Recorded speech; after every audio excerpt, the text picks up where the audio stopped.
I personally believe there is no feeling like getting a brand new video game, and growing up it was the best thing in the world. The excitement of starting up a brand new game, getting to experience something that you have never done before, and talking about those amazing games with your friends. One of the worst feelings though is when a game you're excited about gets canceled. This rarely happens, and sometimes games that do get canceled get moved to a new system or a new generation of systems, but in some cases the games are never released and it is left in a chamber never to be seen again. PlayStation, across the many generations of consoles from the PlayStation all the way to the PlayStation 4, have experienced many video games being canceled. Today I want to talk about 8 of those games that have been canceled across the last 4 generations of PlayStation. If you've not been to this channel before, please leave a like on this video if you enjoyed it. Comment below a canceled video game that you would love to see brought back today. And don't forget to subscribe to this channel because we make new videos every single week. Now, before we get into today's video, I just want to remind you all that starting tomorrow on this channel, we will be streaming video games. I'm going to be starting with Batman Arkham Asylum for the Batman month. So if you want to come out and hang out with me while we play video games, come check us out. We will be live at 8 p.m. Eastern Standard Time tomorrow.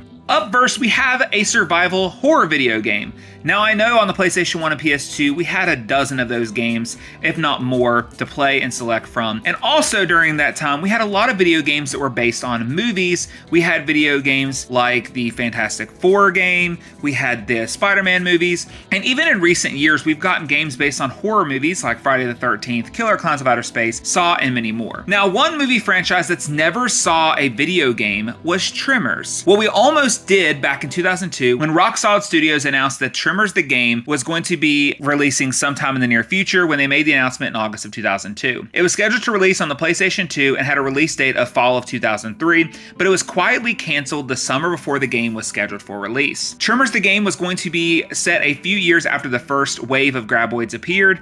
The story would focus on 3 different characters that would eventually tie into one story altogether. Burt Gummer from the hit movie series would appear in the game and has been keeping himself busy investigating the activities of the graboids, while the other characters are dealing with an outbreak of graboids at a research center in Gold Rock, and the last character who is dealing with them at the top secret underground facility. Tremors was going to be a single-player, third-person survival horror game that put you against many forms of the graboids, such as graboids, shriekers, and ass blasters. You would be armed with several ranged and melee weapons and use creative methods to avoid walking on the ground and covering body heat. The game only had a few gallery images with no gameplay shown before they're being canceled. The cancellation was a mystery at first, but when Rock Solid Studios had been acquired by Starbreeze Studio, the deal fell through and Universal ended up pulling the game license from them, and this led to a bankruptcy of Rock Solid Studios. Several of the members of the team formed a new company called Avalanche Studios, where they made the Just Cause series that led to some success for their company. Tremors was a great movie starring Kevin Bacon, and the premise of an amazing survival horror game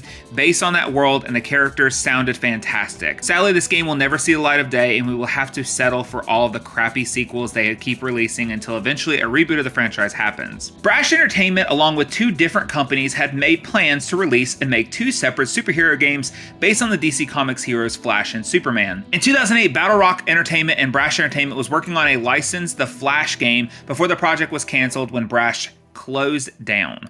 The Flash was well into development before the company went under in 2008, especially since the game was scheduled for release in 2009 for the PlayStation 3. The game was set in a fictional city of Keystone City and Central City, where the game focused on Wally West, who had taken up the mantle of the Flash after Barry Allen sacrificed himself to save the universe. The game developers had chose Wally West to be the Flash for this game because he was an up-and-coming Flash, and it would allow for them to be able to add in new speed abilities and progress the character over time. The main storyline was penned with the help of DC Comics legends Marv Wolfman. The game was intended to have a 10 to 15 chapters storyline, with each chapter focusing on a different member of the Flash's rogues gallery, including Weather Wizard, Murmur, Captain Boomerang, Pied Piper, the Top, Mirror Master, Captain Cold, and Tar Pit. Throughout the game, you'd be held by a character the entire time until it is revealed that it is Reverse Flash all along, and the final 2 bosses of the game would be Reverse Flash and Gorilla Grodd. The game also had side quests that did not hinder the progression of the main storyline, and it had you helping save civilians of the city, and eventually they would build statues of the Flash to honor him. The game focused on fast speeds and combat that matched the speed as well. The Flash would be an open world like game, sort of like the Ultimate Spider-Man series, and had a linear story mission as well. That was not all, because Brash Entertainment was also working with Factor 5 to make a Superman game, which was being labeled as Superman Blue Steel. The Superman game was being made by Factor 5, and they spent a great deal of time on the game, and they even had got as far as creating a prototype build of the game that can be seen on a YouTube video called Blue Steel Prototype, which was showcasing the early version of the game and the early name that they had for it. The video of the prototype shows Superman flying through the air and crashing through offices and buildings and fighting Doomsday. The tech demo showed off aerial brawling, large urban environments, and very fast targeted engagements. The only information about the game was that the story would have him facing villains that are in the same weight class like him, including Brimstone, Livewire, and Darkseid. Sadly, with Brash Entertainment being closed down for business, we will never see Factor 5's Superman game or Battle Rocket Entertainment's Flash game. Zombie games for many are very overrated, but I cannot get enough of them, and for many generations, we got some fantastic zombie games released. We had Left 4 Dead, Resident Evil, and so much more.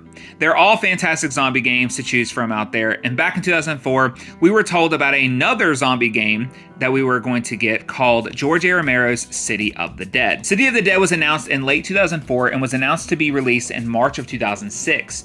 We were given a glimpse of the game at E3 2005, but the game was canceled due to the financial constraints of the publisher Hit Interactive. City of the Dead was going to be a first-person shooter video game set in the world of the Living Dead series of zombie films. City of the Dead was set on a fictional island called Ningnan Futuro, Spanish for no future. A zombie outbreak occurs on the island after secret military tests on cadavers backfire. The game featured a supporting character named William Red McLean, who would be played by Tom Savini, who was a regular actor in the Dead series. The deal made between Hit Interactive and the Living Dead Productions included them making a series of games based on the movies Night of the Living Dead and Dawn of the Dead. City of the Dead was to start off that partnership, but it never got off the ground. The game was revealed to those at E3 2006 with gameplay, which was only shown but not playable.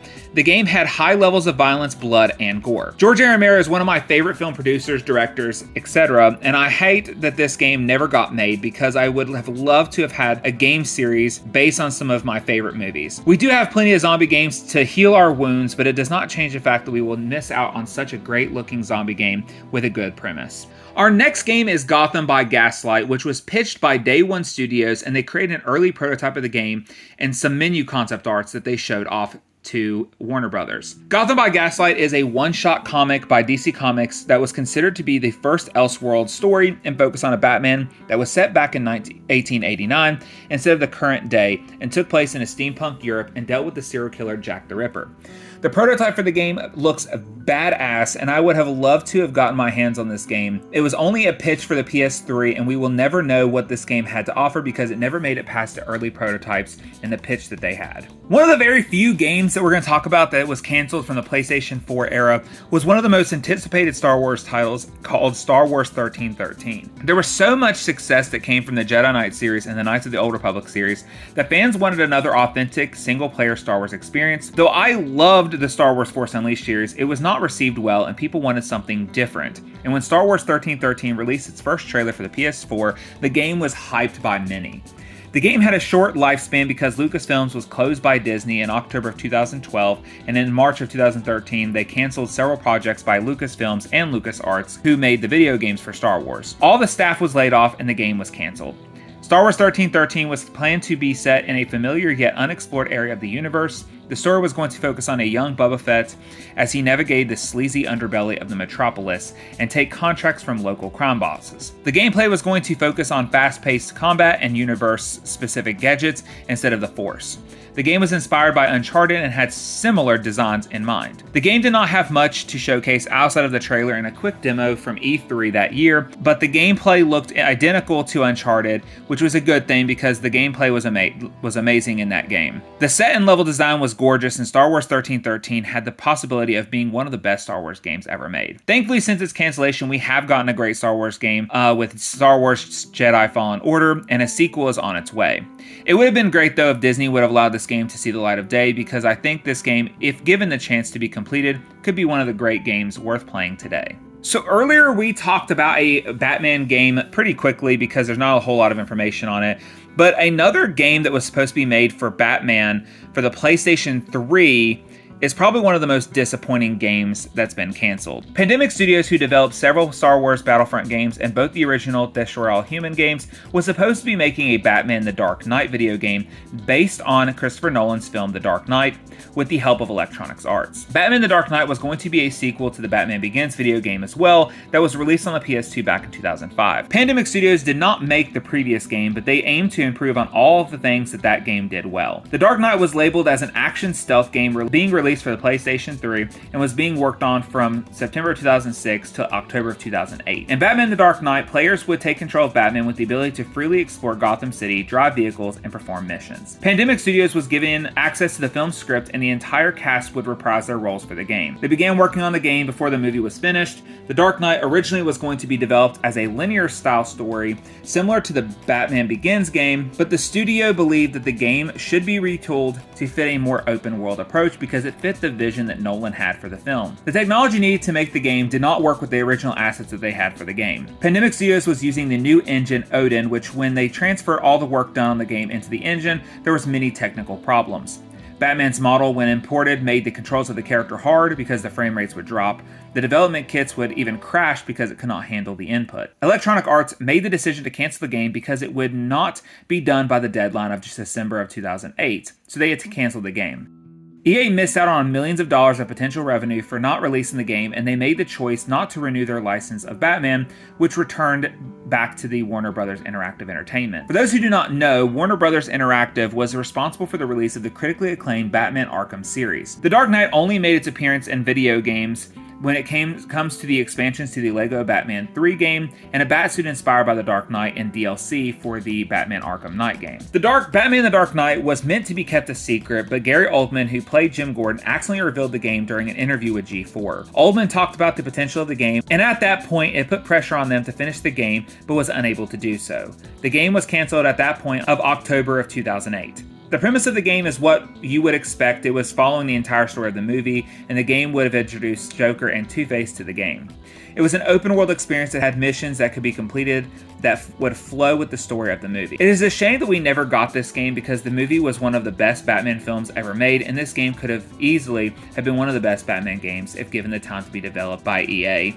Though I cannot be too upset because had this game been a success, we would have never have gotten Batman Arkham Asylum, and that would have been a bigger shame. So this loss in my mind was worth it. When it comes to canceled video games, probably the most painful of them all was that of Silent Hills.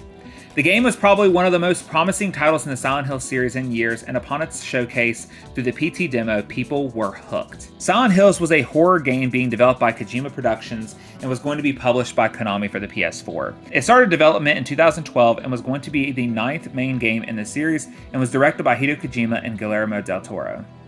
In 2012, Konami had reached out to Kojima about making a Silent Hill game, and he was excited to do so even though he was terrified of horror movies. An interactive teaser called PT, literally standing for Playable Teaser, appeared on the PlayStation Network for the PS4 as a free downloadable game in 2014.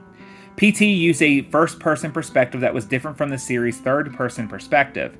The PT demo showcased an unknown protagonist who awakens in a haunted house and experiences supernatural occurrences. The only action available in the demo is to walk and zoom in as they explore a continuously looping corridor. Once you solve the puzzle and ended the teaser, a trailer played revealing the demo to be Silent Hills. The trailer revealed not only Kojima and Del Toro's involvement, but it also involved Norman Reedus as the main character. Sadly, 1 year later, it was announced that Kojima was leaving Konami due to a conflict between the two, and Konami ended up pulling Kojima from all references of the soon-to-be-released Metal Gear Solid 5 game, and several people involved in the making of Silent Hills came forward with announcements that the game was being canceled. Konami finally made a statement and announced the game would not be made and that they plan to continue working on making Silent Hill games for the future. As we all know, it's been 7 years and we have yet to see a Silent Hill game. Kojima, Guillermo del Toro, and Norman Reedus went on to make the Death Stranding video game within this time frame, and Konami, there's been so many rumors about another game in the series being made, but never did. Bloober Team had denied rumors of making a game as recent as 2001 for the Silent Hill series. And now for those disappointed as I am about the lack of Silent Hill games in recent years, and for those still mourning the loss of Silent Hills, which arguably could have been the greatest game in the series, there seems to be still hope in the horizon for Silent Hill games in the future. In May of 2022, there was screenshots released on Twitter by Nate the Hate 2, who claimed Konami is making a PlayStation exclusive Silent Hill game and that a remake of Silent Hill 2 is being developed by the Bloober team. The screenshots were deleted, and this fed to the rumors that it was most likely coming. These are all rumors and nothing is official at this time, but I will continue to hope that Silent Hill will make its return soon because it has been way too long. But no matter what, it will never truly heal the wounds of losing Silent Hills. Now that we have talked about 8 games that have been canceled and will never see the light of day, I ask that we give all of these games a moment of silence as we all remember those games we have lost over the many years of the PlayStation lifespan.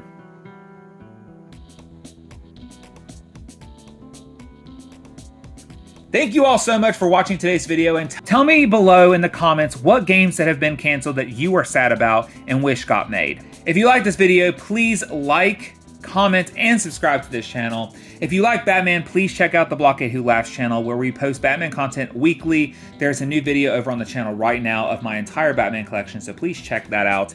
And also, as I mentioned before at the very beginning, this Saturday we're going to be starting my streams with Batman Arkham Asylum to celebrate Batman Month, which is going to be going on all September long.